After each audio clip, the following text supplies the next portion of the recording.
زمانی که واقعه سنتیابری آغاز گردیدن، قبل از این شروع شده بود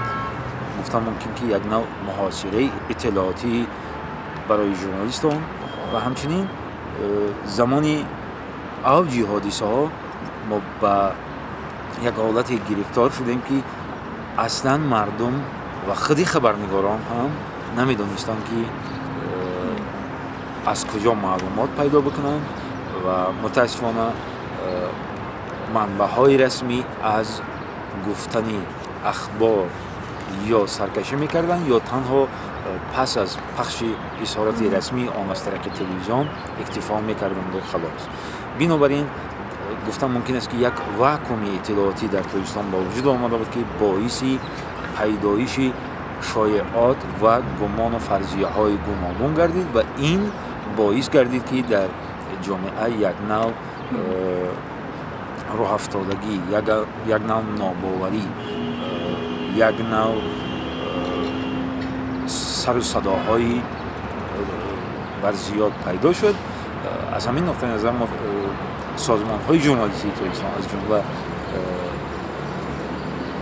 شورای وسط اخباری عامه تویستان، انجمن ملی مستقلی، رسانه‌های مستقلی تاجیکستان، سازمان جمعیتی خامه و دیگر سازمان‌های ژورنالیستی به همین خلاصه آمدند که با یک مراجعت نامه به عنوان مسئولین حکومت تویستان مراجعت کنند تا اینکه این مشکل‌هایی را که باعث پیدا شدن هر گونه فرضیه‌های نامطلوب در جامعه گردیدند و همچنین باعث به اعتمادی بعضی از رسانه‌های خبری گردیده بودند، اینها را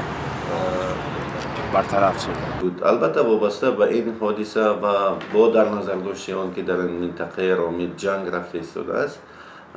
ما مثلا از فرستادن روزنامه‌نگاران خودمون به این منطقه خودداری کردیم، زیرا چون منطقه جنگ بود و در آن حتی قانون و قاعده های عادی‌ترین جنگ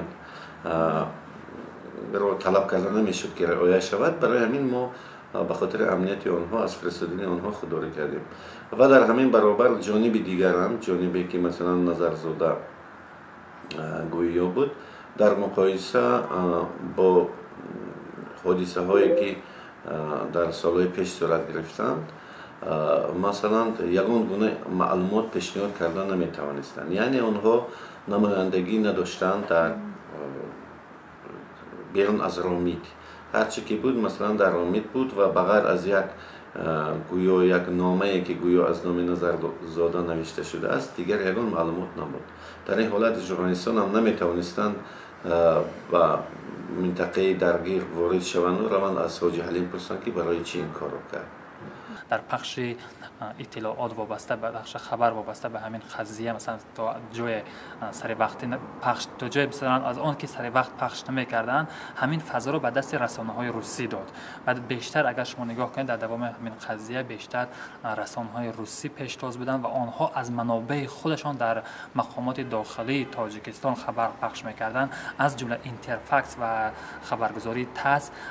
از رسانه‌های بودن که اولین شده در باره محوی همین گروه حاجی حلیم خبر دادن و اینچنین از دوام همین درباره همین عملیات آنها اول خبر میدادن و حتی بعداً خبری همانها به مثل خبری همانها وزارت کارهای داخله خبر میداد و از این برمیآید که مقامات‌های تاجیک یا نفران مسئولی که در مقامات تاجیک هستند نسبت به رسانه‌های داخلی، نسبت به رسانه‌های ملی تاجیکی بیشتر تکیه میکنن بر رسانه‌های روسی و این است که خبرهای درون خبری درون مثلا مقامات ما به رسانه‌های بیگانه خبر میدن، اما از خودداری حتی به خبرگزاری خاور مثلا خبر رسمی پخش نمی‌کردن. این مشکل مثلا دیرباز هست که مثلا نه تنها به یک حادثه معین، دیرباز مثلا مقامات تاجیکستان بعد دادن هر یک دلخواه خبر مثلا اول میپرسن از کدام خبرگزاری است و حتی بعضیشون میگن خبرگزاری حکومت، حتی این سوال میگن که خبرگزاری دولتی است یا غیر دولتی، بعدا مثلا موقع میگیرن که خبر میدهن یا خبر نمیدن، حتی مثلا روی راست گوشی تلفنشون میگذارن یا از مثلا ملاقات یا از قبول کردن روی را سرپیچی میکنن.